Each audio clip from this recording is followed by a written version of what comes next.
The captain's voice cut through the cabin like a blade. "Ma'am, you need to get out of that seat.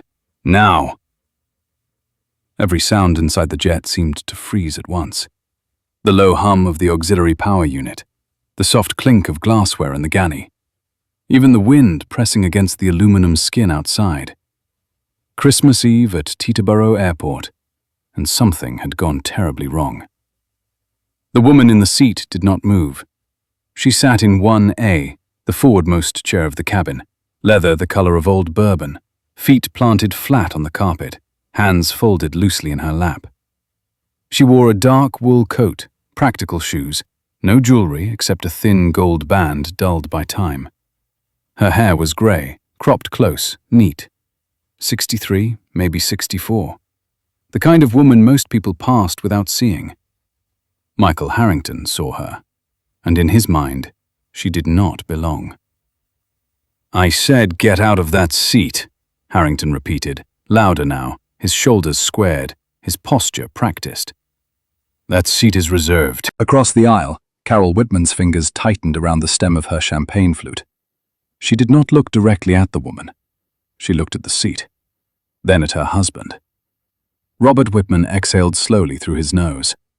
He had spent 4 decades in finance learning how to read rooms before they exploded. This one felt brittle, dangerous, like ice stretched too thin. "Mike," Robert said quietly, "maybe there's been a mix-up." "There hasn't," Harrington snapped without looking at him. "Dispatch messed up. It happens, but I'm fixing it." The woman finally lifted her head. Her eyes were calm, too calm. The kind of calm that didn't come from confusion, but from restraint. She looked at Harrington as if measuring him, not emotionally, but structurally, the way an engineer looks at a failing bridge. "I was assigned this seat," she said. Her voice was low, steady, American, no accent, no tremor. Harrington laughed once, sharp and humorless. "Assigned by who?" "By operations," she replied. That did it. Harrington stepped closer, his boots heavy on the carpet, the scent of jet fuel and coffee clinging to his uniform. He had flown fighters once, or so he liked to say. He liked the way authority felt when it filled the room. "Operations doesn't assign seats in my cockpit cabin," he said. "This is a charter repositioning flight. Clients get priority. Staff sits where they're told." "I'm not staff," the woman said. Carol Whitman finally turned her head. She looked the woman up and down, eyes lingering just long enough to register judgment. Not cruel, not overt.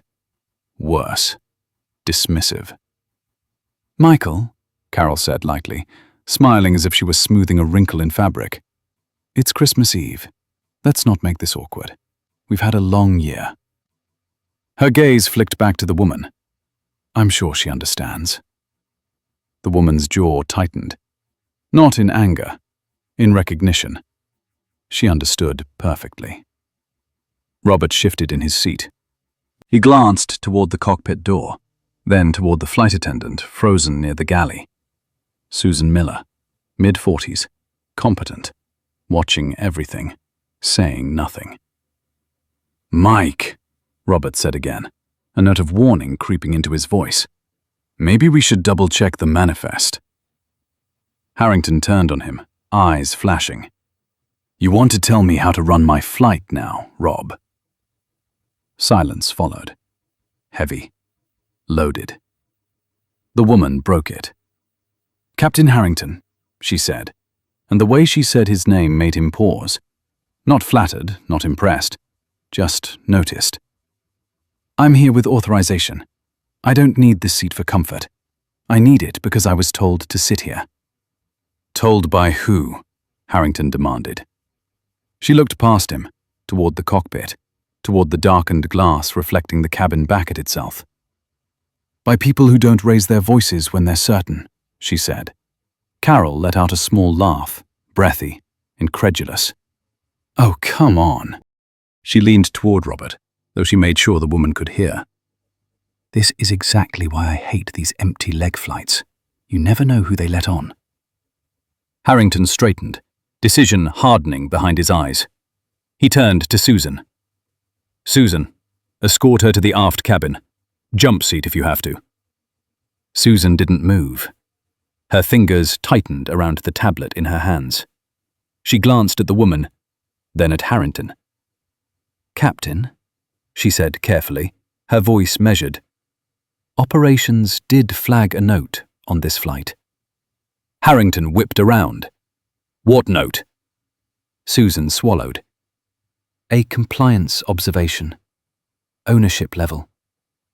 The word landed softly, but it landed. Carol frowned. Ownership? Robert's head snapped up. "What does that mean?" he asked. Susan hesitated. Her training screamed at her to stop talking.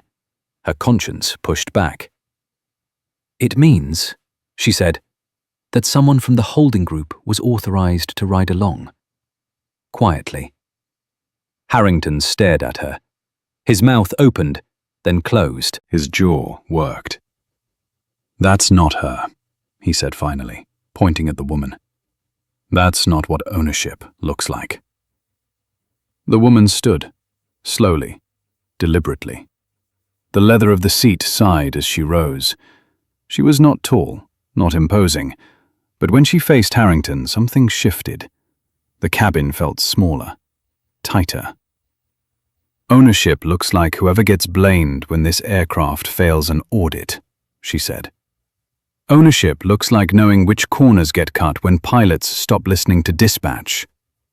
Ownership looks like sitting where you're told and watching who panics." Robert's blood ran cold. Carol laughed again, too quickly. "That's ridiculous." "Is it?"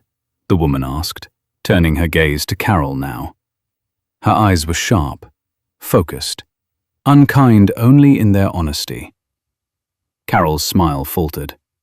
Harrington felt something unfamiliar crawl up his spine. Not fear, not yet. Doubt. He glanced at Susan's tablet. The name field was partially visible. Eleanor B. He didn't finish reading it. "That's enough," he said, louder now, forcing control back into his voice. "You're moving, or I call Port Authority and have you removed for interfering with flight crew instructions." The woman didn't flinch. Robert Whitman did. "Mike, don't," Robert said, his voice tight. "Just slow down." But Harrington had already crossed the point of slowing. He reached for his radio. Eleanor Brooks watched him do it. She had seen this moment before, in boardrooms, in courtrooms, in quiet offices where men decided who mattered based on tone, posture, proximity to power. She had learned long ago that the most dangerous people were not the loud ones. They were the ones who thought they were right. She let him press the button. Outside, snow began to fall harder, flakes streaking past the cabin windows like static. Inside, the plane was no longer just a machine. It was a test, and everyone on board was about to learn what kind of people they really were. The radio never crackled. Michael Harrington stared at the handset in his palm, thumb still pressed against the transmit button, waiting for the familiar hiss, the automated acknowledgement from ground security. Nothing came. Just silence. Dense. Unforgiving. Susan Miller noticed first. She leaned slightly toward the cockpit bulkhead, listening. Her breath slowed. Her eyes sharpened. "That's strange," she said quietly. "They usually respond immediately." Harrington released the button and tried again, this time harder, like force could bend reality. "Teterboro ground, this is Gulf 650 repositioning to Palm Beach. Requesting Port Authority presence at aircraft immediately." Still nothing. Carol Whitman shifted in her seat, irritation creeping into her voice. "Is this really necessary, Michael? We're sitting here like it's some kind of standoff." Robert didn't answer. His attention was fixed on Eleanor Brooks. She had not moved back toward the seat. She hadn't stepped forward either. She stood exactly where she was, hands relaxed at her sides, coat still buttoned, posture neither aggressive nor defensive. She looked less like a passenger now, and more like someone waiting for a process to complete. Susan glanced at her tablet again, this time angling it away from Harrington's line of sight. Her finger scrolled. Her face changed. "Captain," Susan said carefully, "we just lost external clearance access." Harrington snapped his head toward her. "What does that mean?" "It means," she said, "that the aircraft status just switched from charter operational to internal hold." Robert's pulse jumped. Internal hold. Carol frowned. "What is that supposed to mean?" Susan hesitated. She hated moments like this. Moments where truth had weight and no one wanted to carry it. "It means," she said, "that no one boards, no one deplanes, and no external authority takes action without authorization from corporate flight operations." Harrington felt heat flood his face. "That's not possible." "I'm the pilot in command. You're the pilot," Eleanor Brooks said softly. "Not the command." The words didn't echo. They sank. Harrington turned on her, anger flashing through the uncertainty.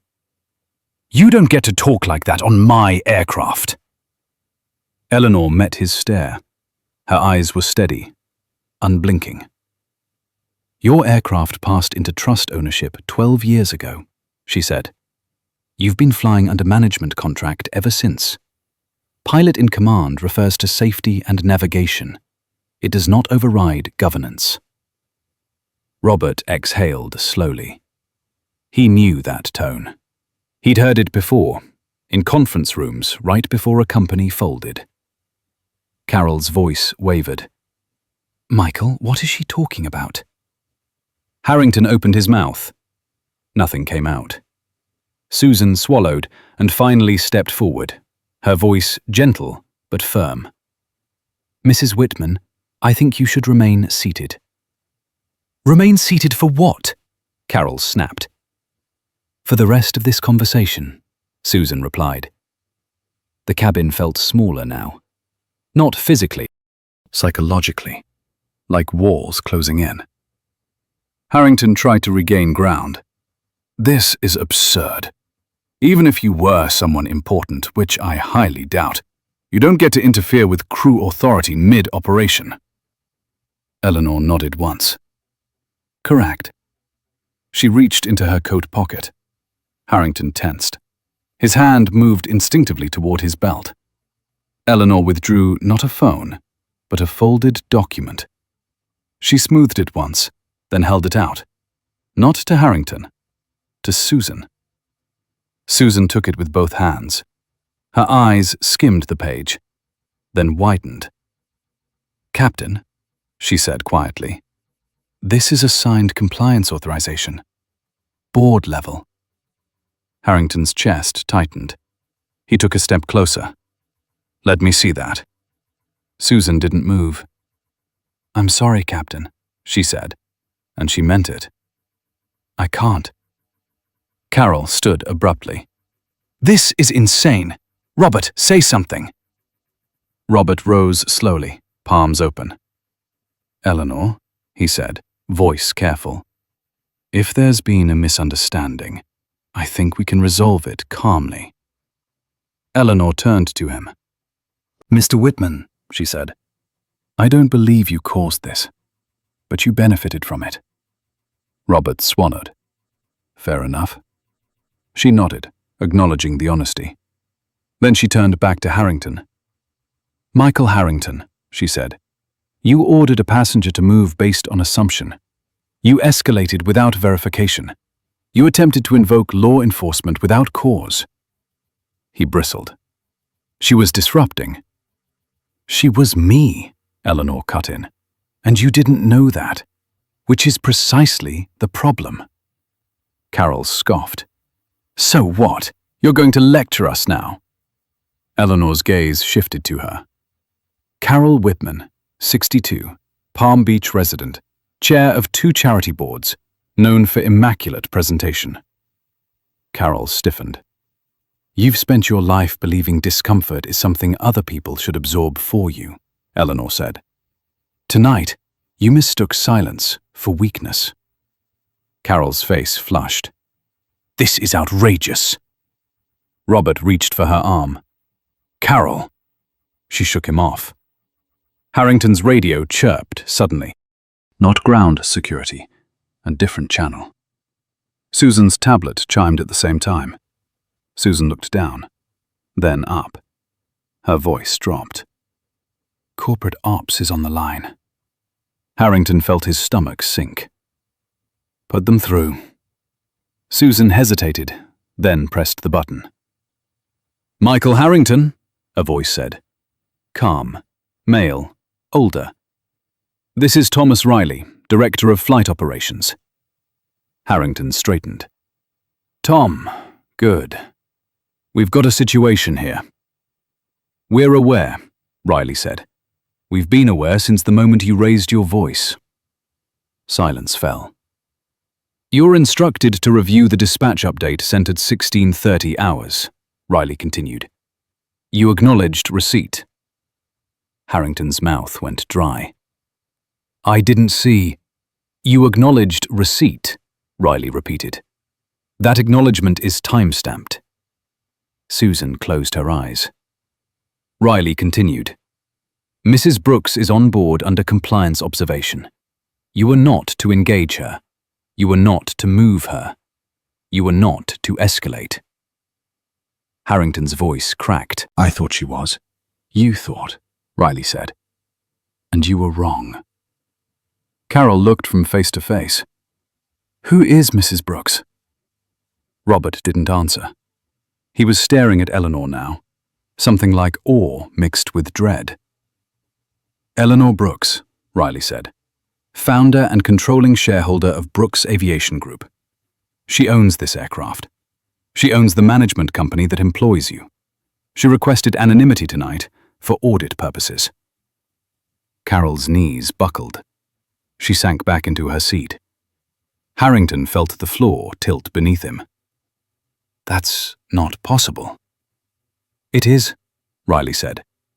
And we will discuss the rest when the aircraft is secured. Eleanor stepped closer to Harrington now, close enough that he could smell her perfume. Subtle, expensive, old school. You asked me to move because you couldn't imagine someone like me sitting there, she said quietly. That's not a personal flaw. That's a professional liability. He couldn't meet her eyes. Susan stood very still, heart pounding. Eleanor turned to her. Susan Miller. Susan nodded. Yes, ma'am. You didn't speak when it was easy, Eleanor said. But you didn't lie when it mattered. That will be noted. Susan's throat tightened. Eleanor looked back at Harrington one last time. Sit down, Captain, she said. Let the aircraft finish boarding procedures. We're not done yet. Outside, the snow fell thicker. Inside, no one breathed easily.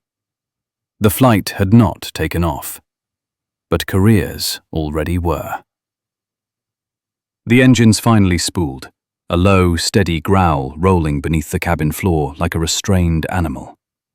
The jet began to taxi, slow and deliberate, lights slicing through falling snow.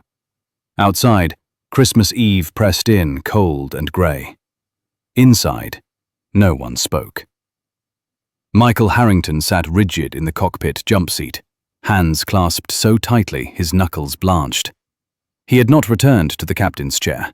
He had not been invited to. The first officer remained forward, eyes fixed on instruments, jaw locked. Protocol demanded silence. Shame demanded more. Eleanor Brooks had taken her seat again. 1A. Not triumphantly, not ceremonially. She sat as if she had never left it. Coat folded beside her, gaze forward. Power, when it was real, did not need punctuation. Carol Whitman stared at the carpet. Her champagne sat untouched in the cup holder, bubbles collapsing one by one. The sparkle was gone. the illusion with it. Robert Whitman leaned back, eyes closed for a moment, counting breaths. He had built a life on risk assessment. He had missed the largest one, sitting across the aisle. Susan Miller secured the cabin for departure, with hands that shook just enough to notice. Every latch clicked louder than usual. Every movement felt observed, weighed. She had never been this aware of space before, of hierarchy, of consequence. The aircraft turned onto the runway. Michael's voice came over the intercom, automatic, stripped of warmth. Cabin secure, ready for departure. No welcome, no holiday wish. The jet surged forward. Acceleration pressed bodies into leather, into fabric, into reality. Teterboro vanished behind them in a wash of white and steel. The city lights blurred, then dropped away. Once airborne, the cabin settled into a heavy stillness. Not peace, suspension. Carol broke first. "This is unbelievable," she said, voice tight, pitched low as if volume alone could undo what had happened. "We were humiliated. Robert, say something." Robert opened his eyes. He looked at Eleanor. "Mrs. Brooks," he said, carefully, "I owe you an apology." Eleanor didn't respond immediately. She watched the wingtip light pulse against the dark sky. Red, white, red. "You owe yourself an inventory," she said finally. "Apologies are cheap when they're late." Carol bristled. "That's not fair." Eleanor turned her head slowly. It was not an aggressive motion. It was surgical. "Fair," she said, "is a word people use when they want mercy without accountability." Carol flushed. "You think you're better than us?" "No," Eleanor said. "I think I'm responsible for more than you realized." Susan paused near the galley, pretending to adjust a cabinet that didn't need adjusting. She listened anyway. Robert leaned forward, elbows on knees. "Mrs. Brooks, if there's a way to reset this, professionally." "There isn't," Eleanor said. The word landed clean. "Absolute. Your firm has benefited from proximity, not partnership," Eleanor continued. "Tonight clarified the difference." Robert nodded slowly. "I understand." Carol laughed, brittle. "Oh, please. You're going to blacklist us because of a misunderstanding." Eleanor's gaze hardened. This wasn't a misunderstanding. This was disclosure. Michael shifted in his seat. He stared straight ahead, the hum of avionics filling his ears. He had flown through storms, through mechanical failures, through near misses that had left his hands shaking hours later. None of that compared to this quiet unraveling. Susan returned to her jump seat and strapped in. She caught Eleanor's eye for a brief moment. Eleanor nodded once. Not encouragement. Recognition. The first officer's voice came softly from the cockpit. "Climbing through 10,000. Michael swallowed. Carol leaned toward Robert, whispering harshly. "Say something. You can't let her do this." Robert shook his head. "It's already done." Carol turned back to Eleanor, desperation creeping into her tone. "We donate millions. We support causes. We're good people." Eleanor studied her. The pause stretched. "Good people don't need witnesses," she said. Silence followed. Thick, unforgiving. Minutes passed. The cabin lights dimmed. Outside, clouds rolled beneath them like a dark sea. Michael's radio chirped again. He flinched. Susan glanced at her tablet. She looked up at Eleanor. "Operations has sent a preliminary directive," Susan said, quietly. Eleanor nodded. "Read it." Susan hesitated, then read aloud. "Effective immediately. Captain Michael Harrington is relieved of flight command duties pending review. First officer assumes operational control." Michael's breath caught. He turned slowly. "You can't do that mid-flight," he he said, voice hoarse. The first officer spoke before Eleanor could. Yes, we can, under internal governance. I'm rated for this aircraft. Michael stared at him. You knew? The first officer didn't answer. Eleanor spoke instead. You trained him to follow checklists. Tonight, he's doing that. Michael slumped back, the fight draining out of him. Years of authority collapsed into a single, quiet removal. Carol covered her mouth. This is insane. Eleanor turned towards Susan. How long until landing? Approximately 2 hours, Susan said. Good, Eleanor replied. That's enough time. Enough time for what? Carol demanded. For reflection, Eleanor said, and documentation. Robert exhaled. Mrs. Brooks, whatever happens after this, I want you to know. She raised a hand. Not now. She leaned back, closing her eyes for the first time. Not in exhaustion, in calculation. Susan watched her, heart pounding. She had never seen power wielded like this. Not loud, not cruel. Precise. Michael sat in silence, staring at his hands. He thought of every shortcut he'd taken, every assumption, every time he'd mistaken comfort with control. The jet leveled off at cruising altitude. Outside, the stars burned cold and distant. Inside, the reckoning had only begun. The cabin clock glowed softly above the forward bulkhead, its digits steady, indifferent. Time was moving. It always did. But for the people inside the aircraft, it no longer felt neutral. It felt like a countdown. Michael Harrington remained seated behind the cockpit, posture collapsed inward, hands resting uselessly on his thighs. The uniform that had once felt like armor now felt like a costume he was no longer allowed to wear. Every vibration of the aircraft reminded him that the machine was still flying. Just not because of him. The first officer flew in silence. No commentary, no small talk, just checklists and numbers. That silence was intentional. It was protocol. And it was punishment. In the main cabin, Carol Whitman finally stood. She smoothed her blouse, straightened her shoulders, and walked toward Eleanor Brooks with careful steps, as if approaching something that might strike. Eleanor did not look up. I need to understand what's happening, Carol said, her voice controlled but strained. You can't just decide people's lives like this. Eleanor's eyes remained closed.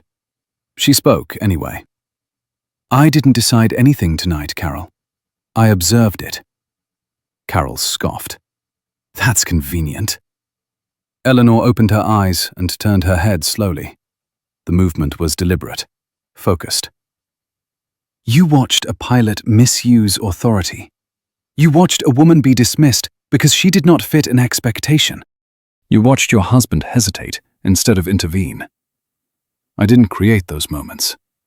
I recorded them. Robert flinched. Carol's voice sharpened. So this is some kind of test? Eleanor studied her. No. Tests end. This was an audit. The word landed harder than any insult. Robert leaned forward. An audit of what? Of character, Eleanor replied. And culture. Susan Miller shifted in her seat, listening, absorbing every word. She had worked corporate flights for nearly 20 years. She had seen wealth, ego, cruelty, generosity. But she had never seen someone articulate the unspoken rules this clearly. Carol folded her arms. You humiliated us. Eleanor's gaze hardened. Humiliation requires intent. You experienced consequence. Carol opened her mouth to respond, then stopped. Her breath hitched. Something was breaking through now. Fear. Not social embarrassment. Something deeper. Robert rubbed his temples. Eleanor, he said quietly, this situation could escalate. Lawyers, press. You don't want. Eleanor leaned forward slightly. The movement was small, but it shifted the balance of the room. Robert, she said, you've spent your career threatening escalation to avoid accountability. That tactic doesn't work on people who already own the building. Silence. Carol's hands trembled. You planned this. Eleanor shook her head once. I planned to fly home quietly on Christmas Eve. Everything else was voluntary. The cabin lights dimmed further as they crossed into night airspace. Outside, the horizon dissolved into black. Susan's tablet chimed again. She glanced down, then up at Eleanor. Her voice was barely above a whisper.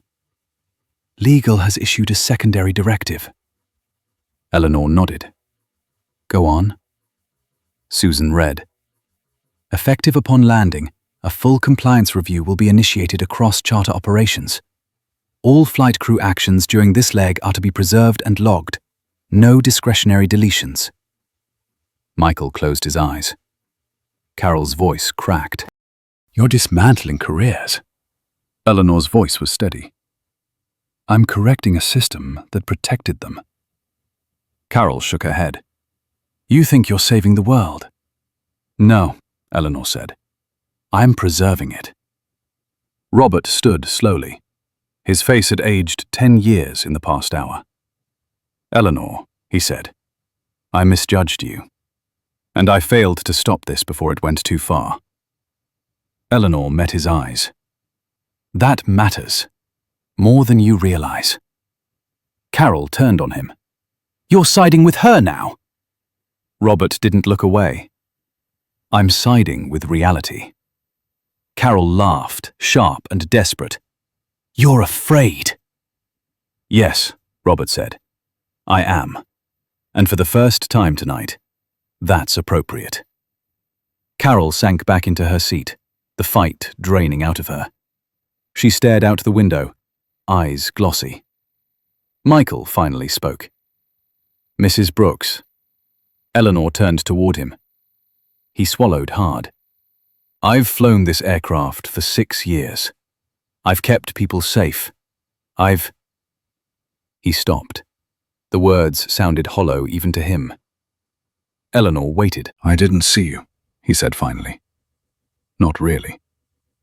Eleanor's expression softened just a fraction. Seeing requires humility, Captain. Authority rarely encourages that. He nodded. I thought control meant command. Control, Eleanor said, means restraint. Susan watched Michael's shoulders sag. The man she had known as unshakable now looked small, human. The aircraft hit a pocket of light turbulence, nothing dramatic, just enough to rattle glasses, to remind everyone they were suspended in air. Carol grabbed the armrest instinctively. Susan moved smoothly down the aisle, checking seatbelts, her professionalism intact despite the weight of the moment. Eleanor watched her. Susan returned to her jump seat, heart pounding. Eleanor spoke again. Susan Miller? Susan looked up. Yes, ma'am. You were placed in an impossible position tonight, Eleanor said. You navigated it without compromising safety or integrity. Susan's throat tightened. Thank you. Eleanor continued. That will be reflected accurately, not exaggerated, not rushed. Earned. Susan nodded, eyes wet. Carol scoffed weakly. So she gets rewarded for doing her job. Eleanor turned back to her. No. She gets acknowledged for doing the right thing when it was inconvenient. The cabin fell quiet again. Minutes passed. Then more. The aircraft crossed state lines unseen, unmarked. Below them, highways glowed like veins. Robert finally spoke again, voice low. Eleanor, when we land, what happens to us? Eleanor considered the question. She answered honestly. You will disembark. You will go home. You will not be arrested. You will not be publicly shamed. But you will remember tonight every time someone else is asked to shrink so you can feel comfortable." Carol laughed softly, bitter. "That's it. That's enough," Eleanor said. The words settled. Michael stared at the floor. He understood now that the punishment wasn't termination. It was memory. Susan exhaled slowly, realizing she had been holding her breath for nearly an hour. The plane flew on. Outside, Christmas Eve continued for millions of people unaware that, inside a quiet jet above the clouds, a reckoning was being written line by line, not in anger, but in record. And when they landed, nothing would ever quite feel the same again. The descent lights came on without announcement, a muted glow washing over the cabin like a warning no one needed spoken. The plane angled gently downward, engines changing tone, the sound deeper now, heavier, as if gravity itself had joined the conversation. Palm Beach waited below, warm, polite, unaware. Michael Harrington felt the shift before anyone else. He had logged tens of thousands of hours in cockpits, and his body recognized descent the way a sailor felt tide. This time, the sensation carried no comfort, only finality. Each foot lost in altitude felt like a door closing. Carol Whitman straightened in her seat, smoothing invisible creases from her skirt. Old habits. Appear composed. Appear unshaken. But her hands betrayed her, fingers fidgeting, nails tapping against the armrest in an uneven rhythm. Robert watched her, then looked away. He was tired. Not physically, morally. Eleanor Brooks sat perfectly still, eyes open now, watching the dark window reflect her own face back at her. Years ago, she had learned that reflection was useful. It reminded her that power aged, that certainty had lines, that time did not flatter anyone. It only revealed. Susan Miller moved down the aisle one last time, checking belts, murmuring soft instructions. Her voice was calm, professional, but inside her chest everything felt too loud. She had served senators, celebrities, CEOs. None of them had ever made her feel like tonight did, like every word mattered. Michael finally broke the silence. "Mrs. Brooks," he said, voice low, hoarse. "When we land, will I be escorted?" Eleanor didn't answer immediately. She considered the question the way she considered contracts. "Precisely." "No," she said. "You will walk off this aircraft on your own." Carol scoffed under her breath. How generous. Eleanor turned her head just enough to include Carol in her peripheral vision. "Dignity is not a favor," she said. "It's a baseline." The landing gear deployed, with a mechanical thud that reverberated through the cabin. Carol flinched. Robert didn't. He had already accepted that the worst part was not the landing. It was what came after. Susan returned to her jump seat and strapped in. Her hands were steady now. Focus had replaced fear. The aircraft touched down smoothly, tires kissing asphalt. A controlled, uneventful landing. The kind Harrington had performed hundreds of times. Applause would have followed. Once. Tonight, there was only silence. As they taxied, red and blue lights appeared in the distance. Not rushing, stationary, waiting. Carol leaned toward Robert, whispering urgently, "This is going to be a spectacle." Robert shook his head. "No, this is going to be quiet." "That's worse." The engines powered down. The sudden absence of vibration felt unnatural, like the moment after a shout when a room realizes it's empty. Susan stood first. She opened the cabin door. Warm air rushed in, carrying the scent of palm trees and tarmac. Outside stood two men in dark coats. Corporate security. No weapons visible, no urgency, just presence. Behind them, a woman with a tablet. Legal. Michael swallowed. Eleanor stood. She did not wait for permission. She did not rush. She retrieved her coat, adjusted the collar, then stepped into the aisle. Everyone moved without realizing they had made space for her. At the door, she paused and turned back. "Michael Harrington," she said. He straightened instinctively. "You flew well tonight," she said. "Technically." The word cut deeper than accusation. "Thank you," he murmured. "That skill is why this hurts," Eleanor continued. "Talent without character is a liability. Remember that." He nodded. He could not speak.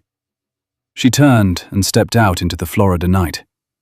Carol rose next, face pale. She hesitated at the door, then turned sharply. "You enjoyed this," she said to Eleanor's back. "You enjoyed putting us in our place." Eleanor turned slowly. "No, Carol," she said. "I endured it." Carol's mouth opened, closed. She had nothing left. Robert followed, stopping briefly beside Susan. "Thank you," he said quietly, "for being decent." Susan nodded, unsure how to respond. Michael was last. As he stepped onto the tarmac, the weight of the night hit him fully. The plane loomed behind him, lights glowing softly, indifferent to who commanded it now. A man from HR approached, calm, professional. "Captain Harrington, your credentials, please." Michael handed them over without resistance. Inside the terminal, voices were low. Paperwork exchanged hands. No shouting, no accusations. Just process. Eleanor stood apart, watching the scene unfold. She felt no triumph, only a familiar sadness.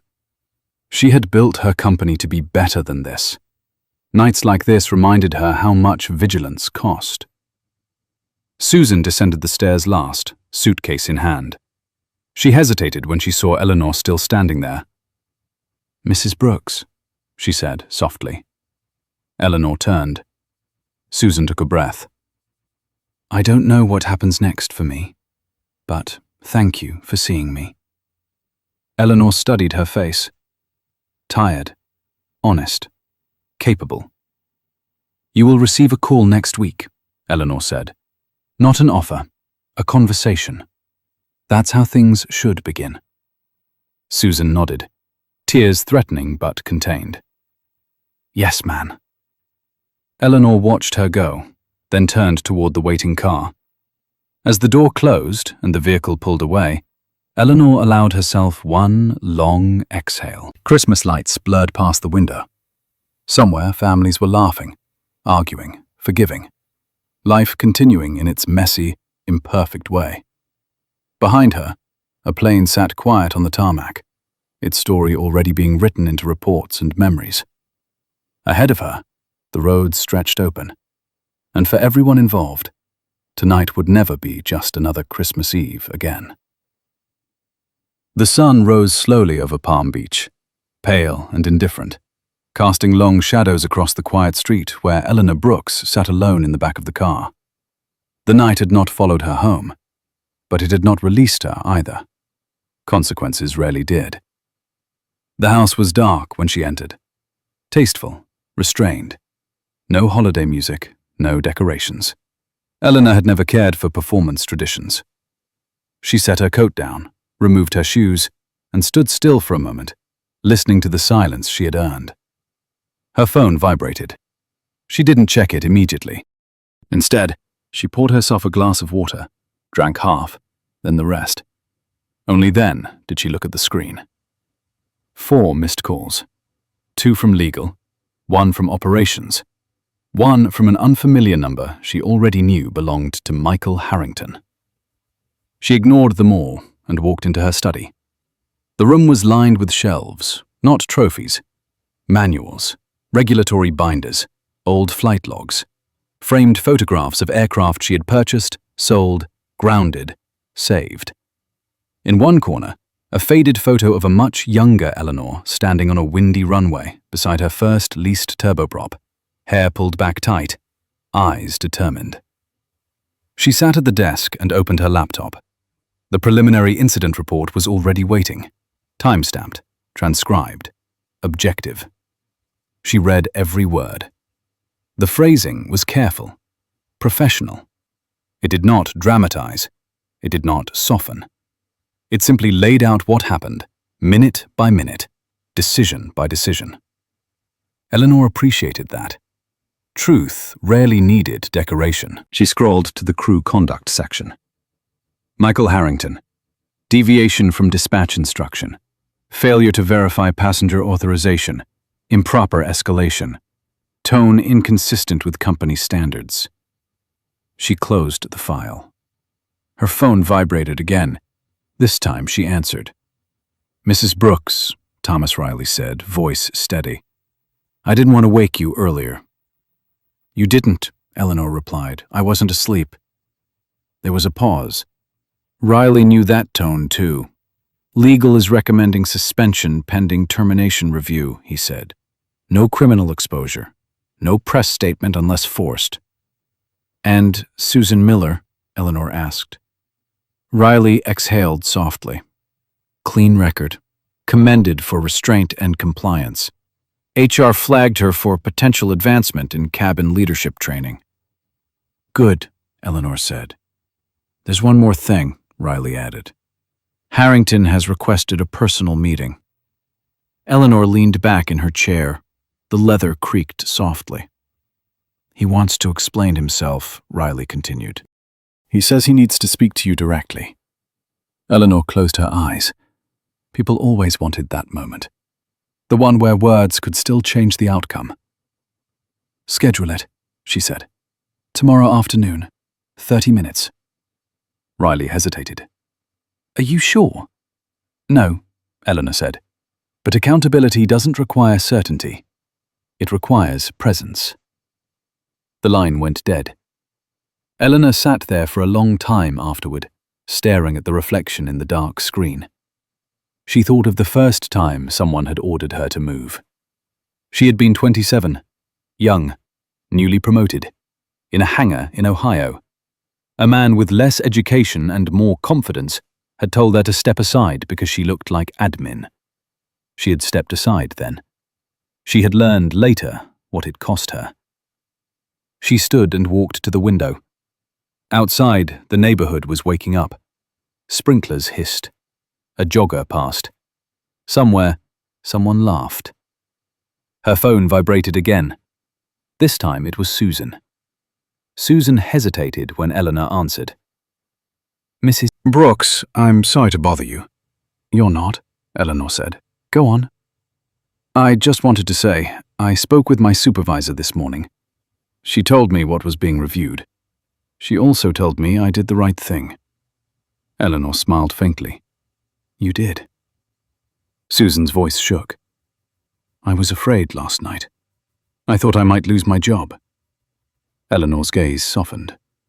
"Courage doesn't remove fear. It just refuses to let fear decide." There was a pause. Susan took a breath. "Thank you for not turning it into a spectacle." Eleanor looked away. "Spectacles are for people who need validation." After the call ended, Eleanor returned to her desk. She opened a new document. Not a report, not a memo, a note. She typed slowly. "To the board.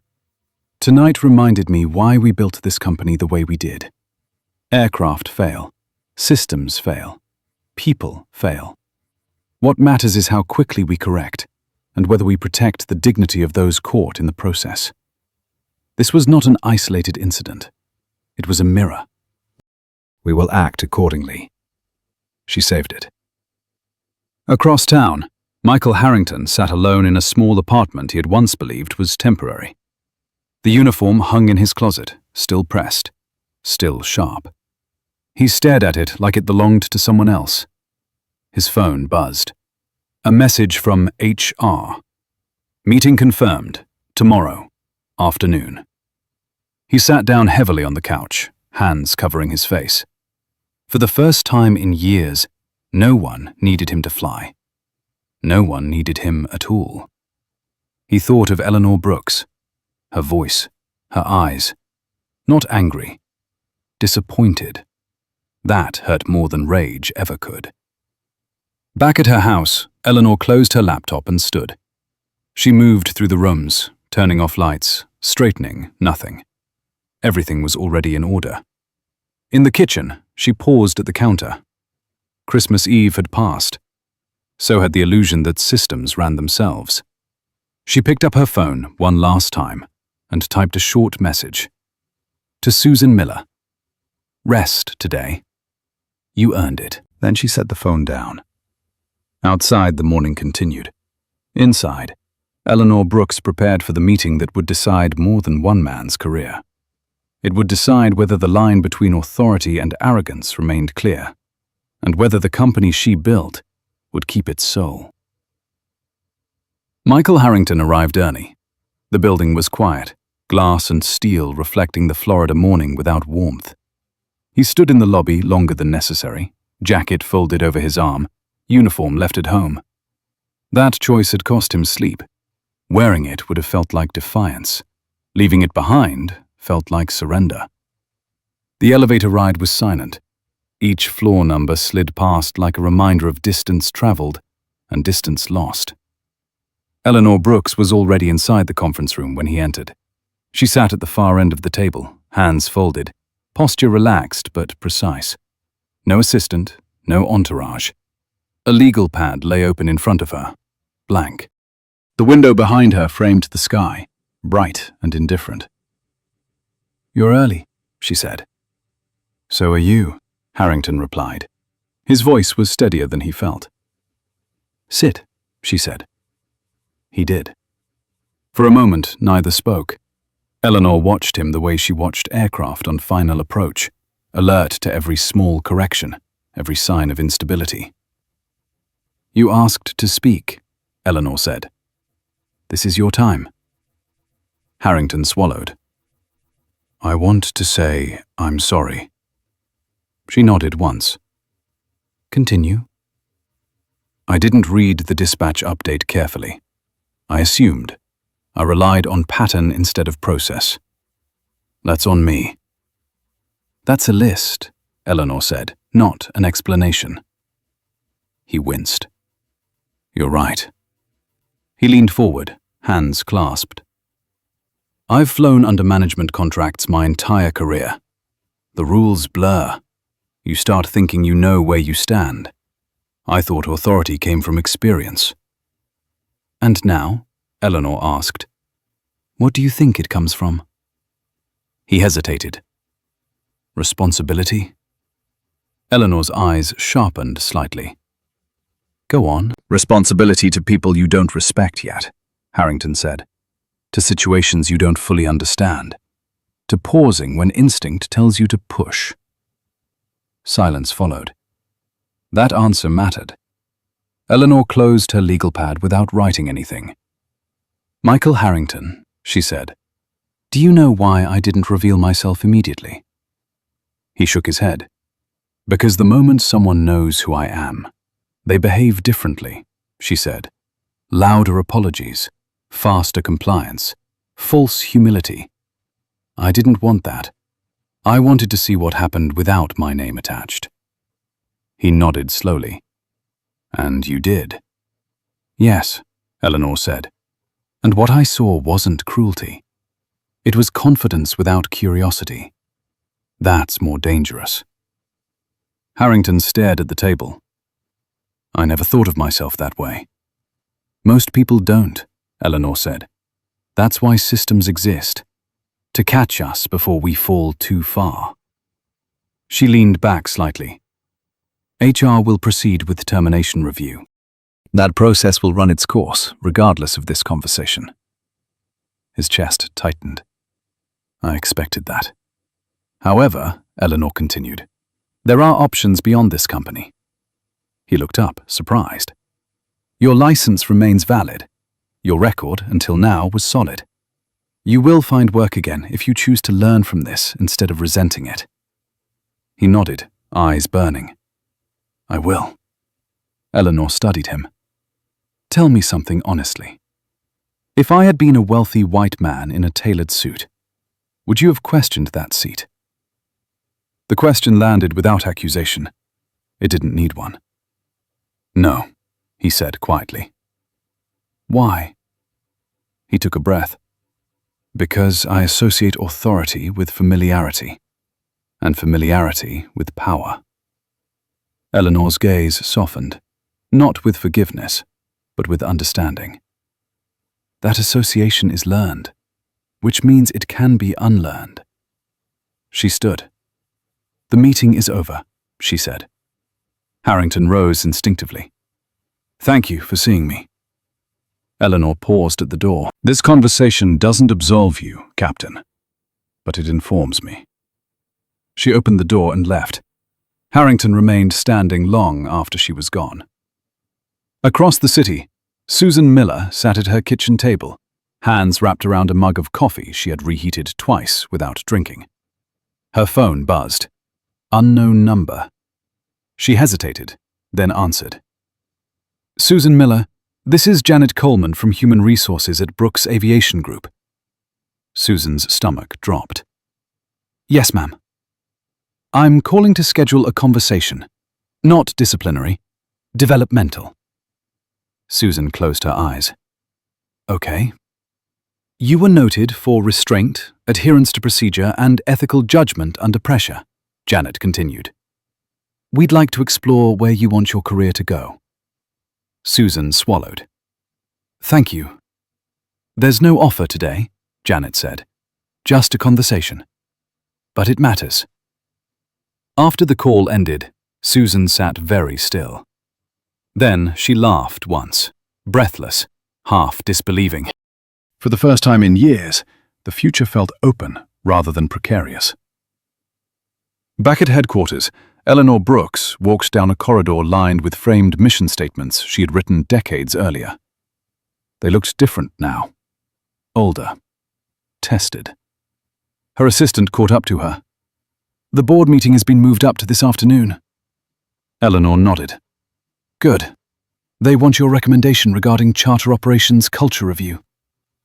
Eleanor stopped walking. She turned.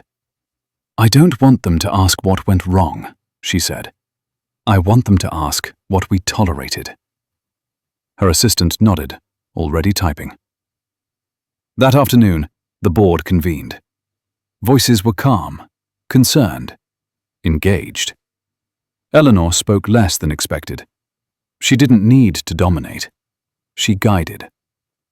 We don't need new rules, she said at one point. We need to enforce the ones we already wrote when we still believed in them. By the end of the meeting, votes were unanimous. Independent review commissioned, training protocols revised, reporting channels expanded. No press release, no announcement, just change. That evening, Eleanor returned home as the sun dipped low, painting the sky in muted gold. She stood on the terrace, listening to the ocean she could barely see. Her phone buzzed. A message from Susan. Thank you for the conversation. I don't know where this leads, but I know I want to walk it honestly. Eleanor typed back. That's all anyone can do. She set the phone down and closed her eyes, letting the sound of waves fill the space where anger could have lived. Somewhere, Michael Harrington packed a box from his apartment. Somewhere else, Susan Miller updated her resume with hands that no longer shook. And Eleanor Brooks stood alone with the quiet knowledge that power, when used carefully, could still correct its own shadow. The flight had ended. The reckoning had not. The first snow fell again 3 days later. Not enough to disrupt flights, just enough to remind people how easily the world could change without asking permission. Susan Miller noticed it through the window of the training center in Fort Lauderdale, where she sat alone in the back row of a quiet classroom. The room smelled faintly of coffee and carpet cleaner. A whiteboard listed procedural modules in neat block letters. No drama, no spectacle, just work. She liked that. Around her, a dozen other attendants flipped through binders, murmuring softly. Most were younger, faster, louder. Susan listened more than she spoke. She always had. Her phone buzzed once, silent mode. A message from Janet Coleman. Conference room B, after session, no rush. Susan's heart beat faster, but she kept her face neutral. Years in the cabin had taught her that visible anticipation was a liability. At the same time, across town, Michael Harrington sat in his car outside a small regional airport he had never flown into before. The terminal was modest, 2 gates, a diner across the street advertising pancakes all day. He stared at the building without getting out. This was where pilots came when their names no longer opened doors. He hadn't decided whether he hated it yet. His phone rang. Tom Riley. Michael answered. Tom. Riley's voice was steady. I wanted you to hear this from me, not HR. Your termination review concluded this morning. Michael closed his eyes. Okay. No suspension of license, no formal reprimand filed with the FAA. But you're done with Brooks Aviation, effective immediately. I expected that, Michael said. Riley paused. There's something else. You're not blacklisted. That matters. Michael exhaled slowly. Thank you. Riley continued. Learn from this. Don't carry bitterness into your next cockpit. That kind of weight crashes planes long before weather does. The line went dead. Michael sat there a long time after. Back at the training center, the session ended. Chairs scraped softly against the floor. Conversations picked up. Susan packed her bag slowly, then walked down the hall toward conference room B. Janet Coleman stood when Susan entered. Susan, thank you for coming. Please, sit. Susan did. Janet didn't open a folder. She didn't slide paperwork across the table. She just looked at Susan. Tell me what you saw that night, Janet said. Susan took a breath. Everything. She spoke carefully. About tone, about escalation, about the moment when silence felt wrong, about choosing restraint over obedience, about fear. Janet listened without interrupting. When Susan finished, Janet nodded. That aligns with our recordings. Susan's shoulders loosened slightly. This isn't a promotion meeting, Janet said. It's a trust conversation. Susan swallowed. I understand. We're restructuring how we staff audit flights and internal oversight legs, Janet continued. We need cabin leaders who understand discretion, authority boundaries, and human behavior under stress. That isn't something we can train quickly. Susan's pulse quickened. We'd like you to step into a provisional role, Janet said. 6 months. Observation authority. No uniform change. No announcement.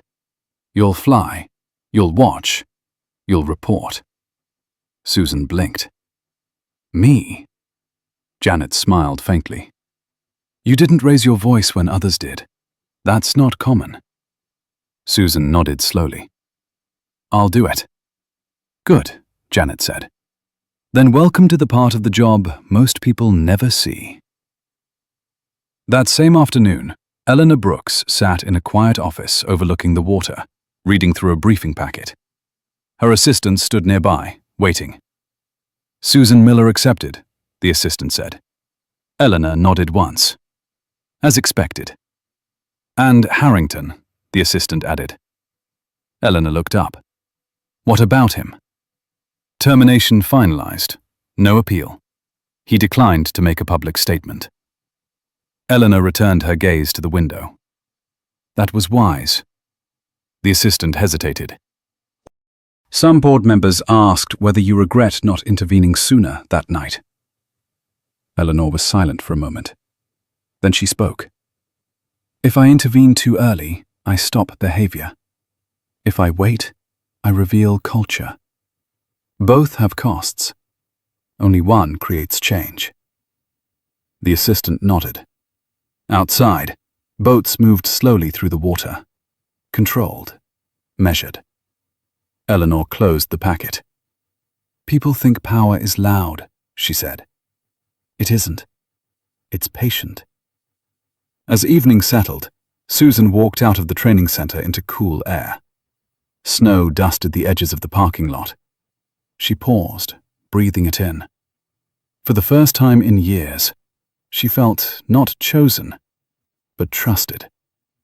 Across the state, Michael Harrington finally opened his car door and stepped onto the pavement. He walked toward the small terminal, shoulders squared, carrying nothing but a single bag. And Eleanor Brooks watched the horizon darken, satisfied not with victory, but with movement. The system had shifted. Not enough, but enough to matter. The letter arrived on thick paper, the kind that resisted being folded, the kind meant to slow the reader down. Eleanor Brooks held it for a moment before opening it, fingers resting along the edge, feeling the weight of intention behind it. She already knew who it was from. Michael Harrington's handwriting was neat, disciplined, controlled. It matched the man he had been trained to be. He did not apologize again. He did not explain. He did not ask for forgiveness. Instead, he wrote about memory, about the sound of his boots on the cabin carpet, about the moment he realized authority could evaporate without noise, about how quiet the plane had become once he stopped filling the space with certainty. Eleanor read every word. When she finished, she folded the letter once and placed it back in the envelope. She did not put it away. She set it on her desk, visible, unfinished. Some things were meant to stay present. Outside her window, the afternoon stretched long and pale. The ocean looked flat, almost indifferent. Eleanor liked that about it. Water did not pretend to care. Her phone buzzed. Susan Miller. I landed in Chicago, Susan's message read. First audit flight complete. Eleanor typed back slowly. What did you see?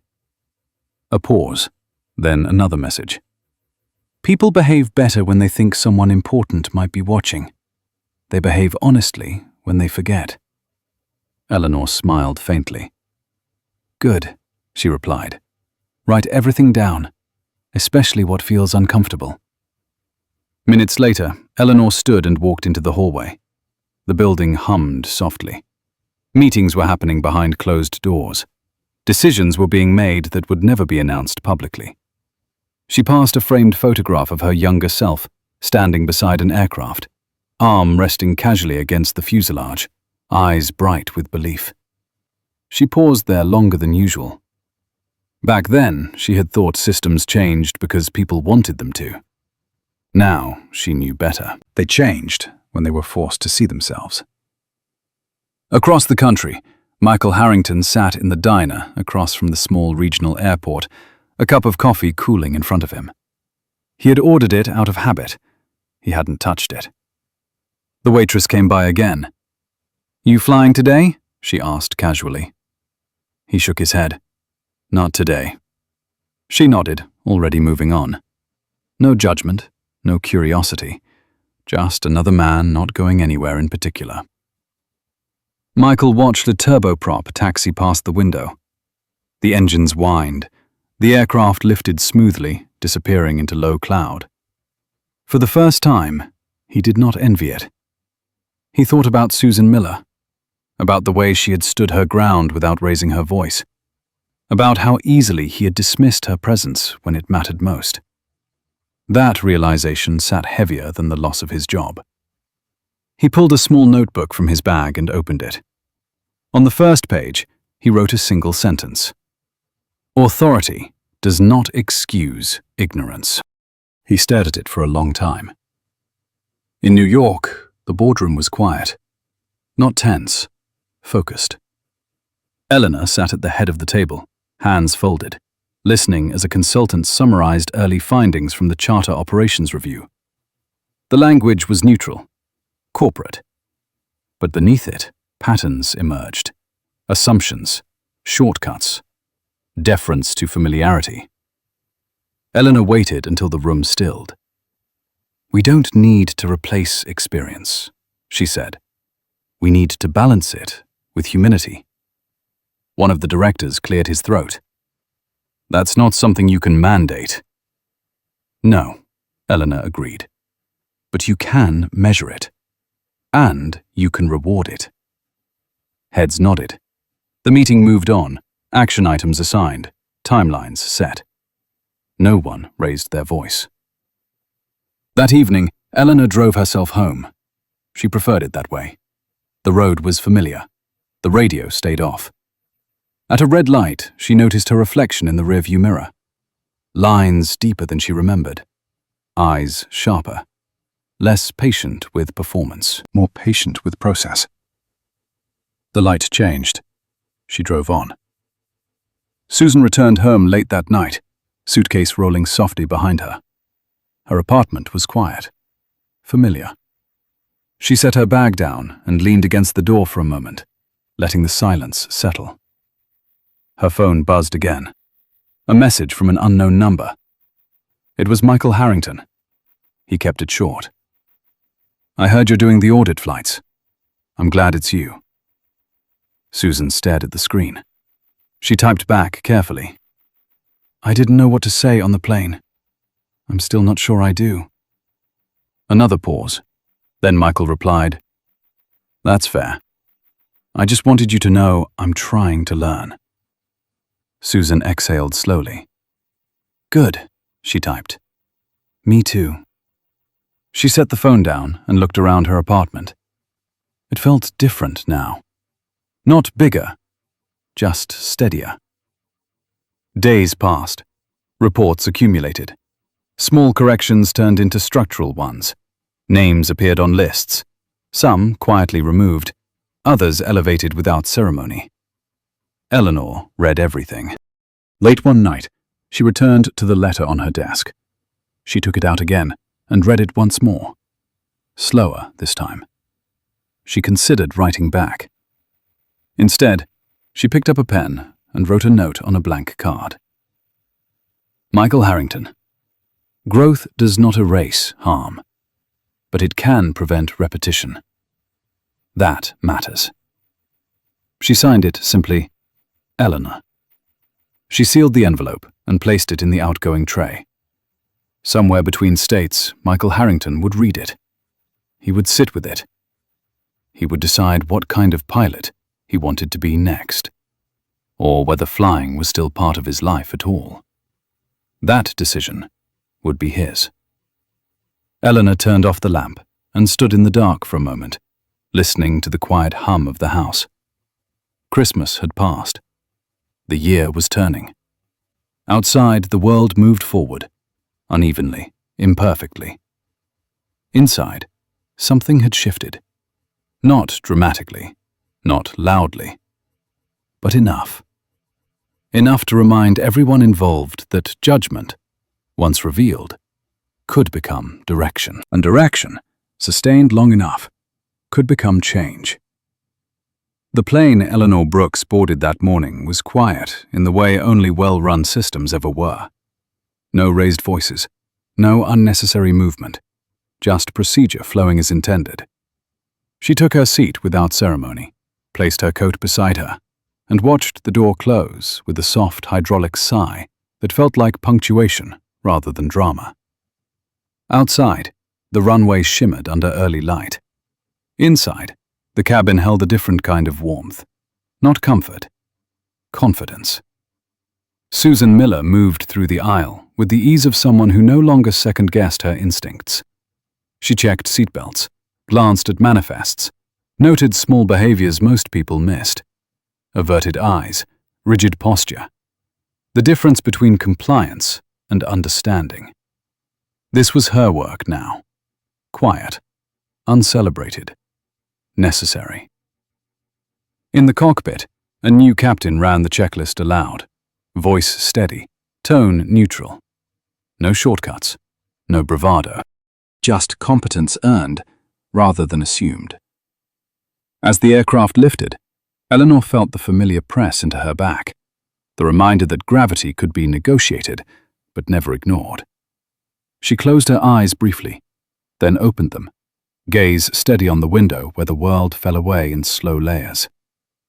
Weeks had passed since Christmas Eve, long enough for memory to soften at the edges, not long enough for meaning to fade.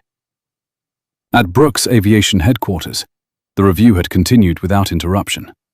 Names had been examined, patterns mapped, decisions made in rooms without windows. Not because they were hidden, but because distractions had a way of weakening resolve. Eleanor had insisted on that. Clarity thrived in quiet. Michael Harrington's file had been closed 2 days earlier. Not erased, closed. The distinction mattered. It would follow him, not as a scarlet letter, but as a footnote in the story he chose to tell next. He was not flying today. He stood instead on a cracked sidewalk outside a modest flight school in Arizona, watching students half his age joke nervously before their first solo flights.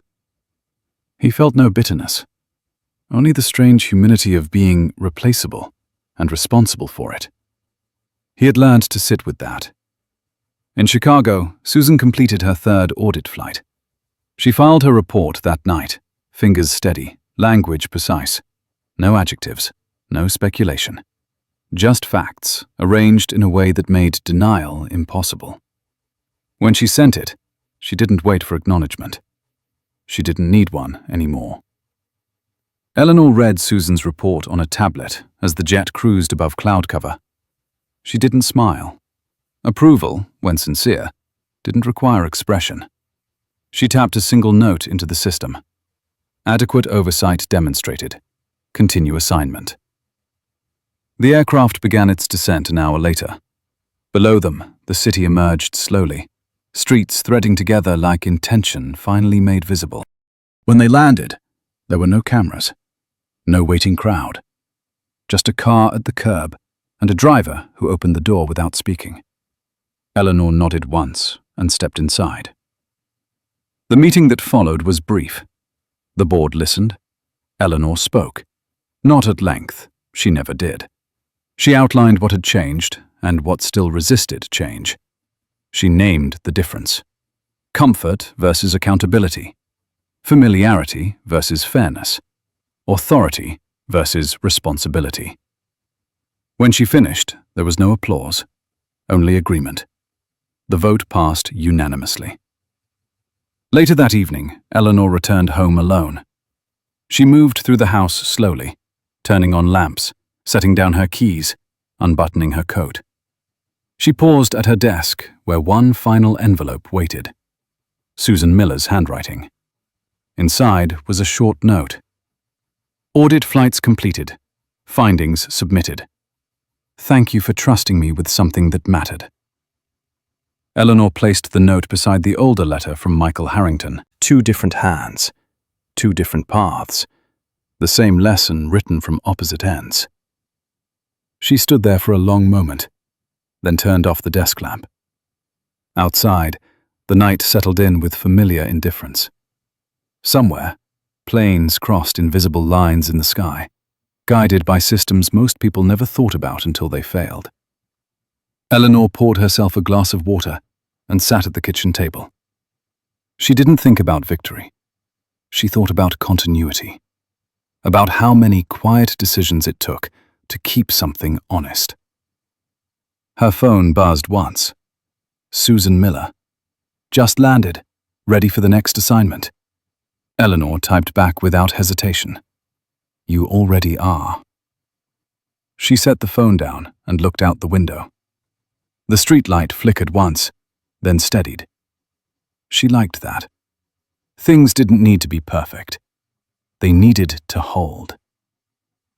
Somewhere else, Michael Harrington finished his day teaching a nervous student how to trust instruments over instinct. He corrected gently.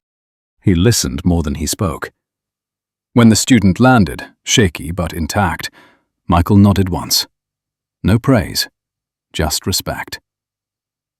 The world didn't reset after Christmas Eve. It adjusted, incrementally, reluctantly.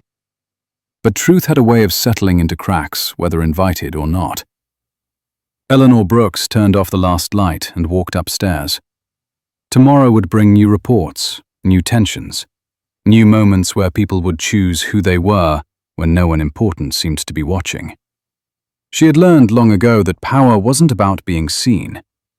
It was about seeing clearly and acting anyway. The night closed around the house. Quiet. Complete. If this story stayed with you, take a moment to like the video, subscribe to the channel, and comment 3 words below.